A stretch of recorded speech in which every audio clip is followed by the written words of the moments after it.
Hello, and thanks for clicking on the video. In some of my previous videos, I've dabbled around with water effects before, like on this acid base and on the water elemental space marine that I made. And today's video is all about continuing that exploration of water effects, mainly these gels that I have, like this Diorama Effects Transparent Water from Vallejo.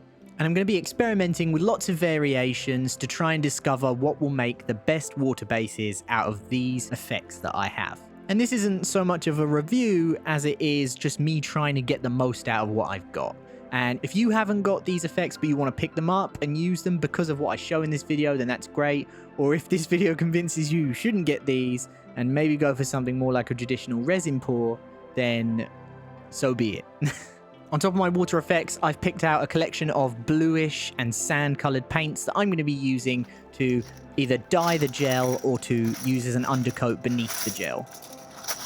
I knew I was going to need a load of bases to test on, so I bought this big pack of very small bases, and I'm going to use not even half of them in this video, but I'm going to use them to test everything that I plan to do here.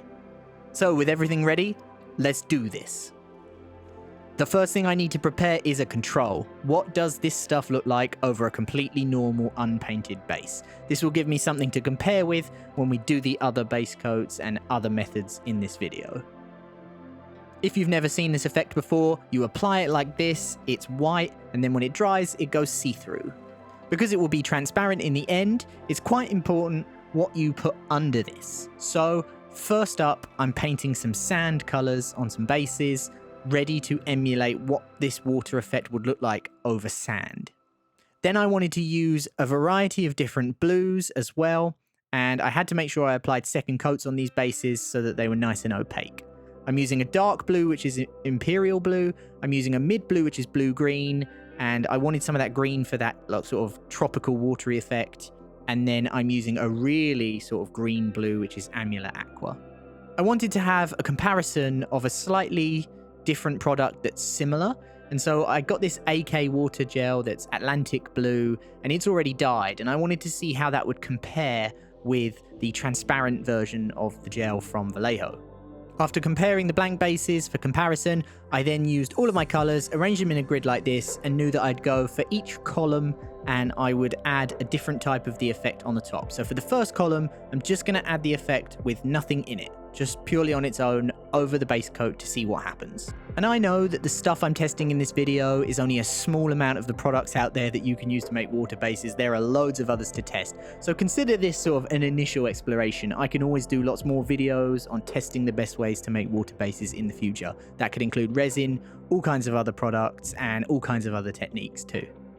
When the first column had its transparent gel all over it, I wanted to do the same thing with a column of the Atlantic gel from AK, just to see what a pre-dyed gel will look like. The next three columns were all for trying acrylic paints dyeing the transparent gel. So I got a bit of the transparent gel from Vallejo, put it onto a little lid that I've been using, and then I just stained it with some of the acrylic.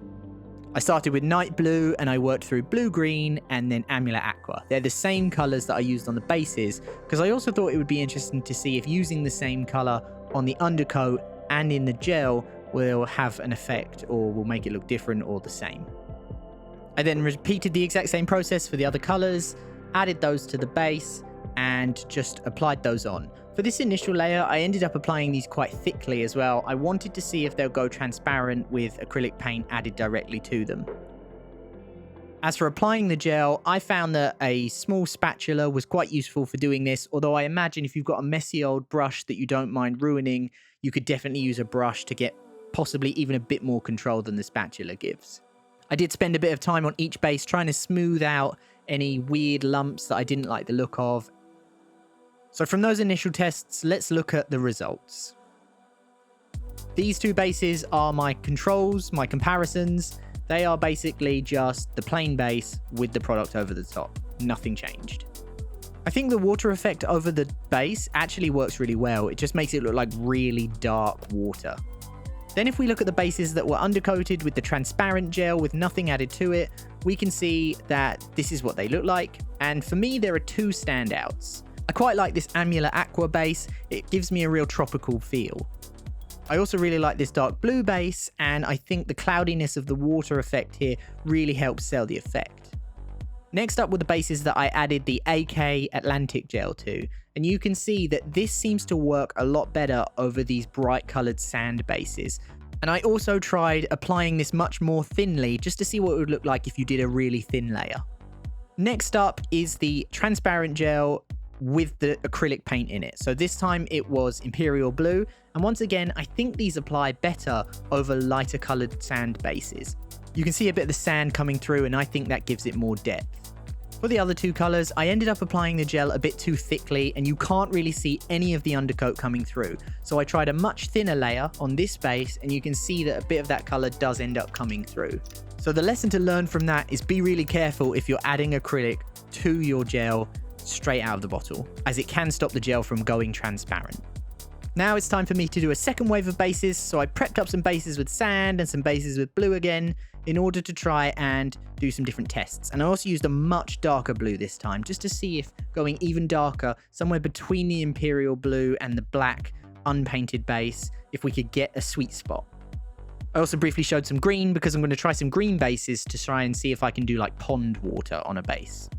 For this first test, I wanted to use a blue ink from Vallejo. I thought the ink would be more transparent than just adding an acrylic paint, so the hope here was that this would still enable the gel to dry in a somewhat transparent way.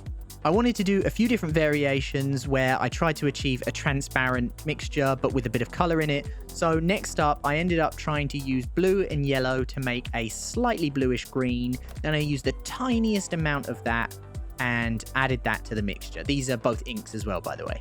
And then I added that to the bases to see if the greenish hue might add anything to these bases. And at this point, I also found I could play hockey with the bases, and it moved them much easier so that my fingers wouldn't touch all the drying gel. For the third wave of tests in this part, I wanted to try watering down my normal acrylic paint massively, so that it's like a filter or glaze consistency, and then I added that to the gel and added the gel, and my hope was that by watering it down it'd be much more like the inks, and it would allow the gels to still dry transparent just with a little bit of colour in them. Following that test, I wanted to do a bunch of other kind of random tests, and one of those was to see how tall I could get my peaks. Would really big, stiff peaks dry and look cool? And would that mean you could actually end up doing some effects with them? We'll see in a minute. Then it was time to mix up some green and have a go at the pond water on the green bases. I tried the transparent gel effect on its own, then I tried dyeing it with a green ink, and then I tried the Atlantic gel. Even though it's meant for the Atlantic, I thought, let's just see what it looks like over the green, for experiment's sake.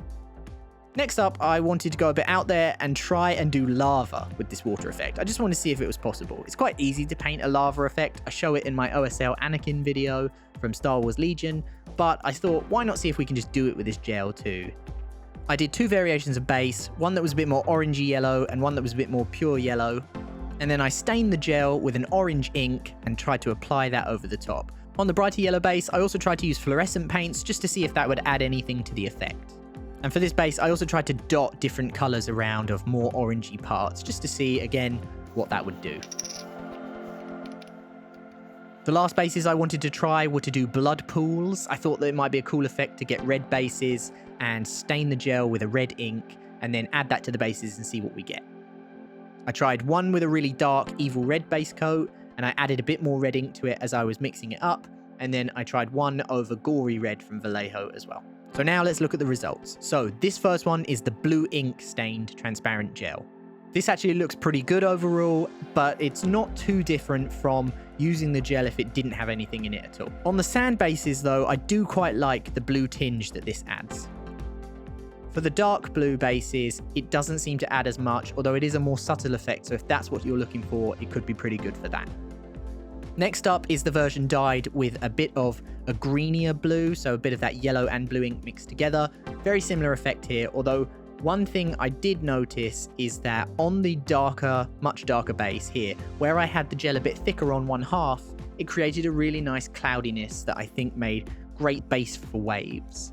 For the really watered down paint added to the transparent gel, I found that this had a good effect on the sand bases because the blue is a little bit more prominent in this case, but for the dark blue bases, it didn't have too much of a different effect compared to just using the gel on its own. Here's a comparison of the 3 sand bases, all with the slightly tinted gel. Now for the pond bases, and I think the transparent gel on its own made too much of a wavy effect, so maybe this would work on greenish water. I think the green tint here is okay, but I think you have to take great care with the way you apply the effect to make the water look still rather than wavy. This was the base where I practiced my larger peaks and my slightly bigger things, and they've set hard and they work really well, so you could even probably do splash effects with this stuff. The first lava base turned out okay, and I'm sure if you dry brushed like a darker red on the top of this, it might even look pretty good.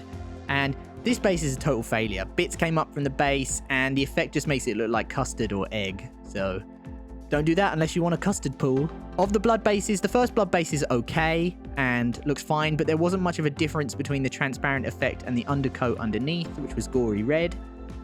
But the other base for the blood was much better.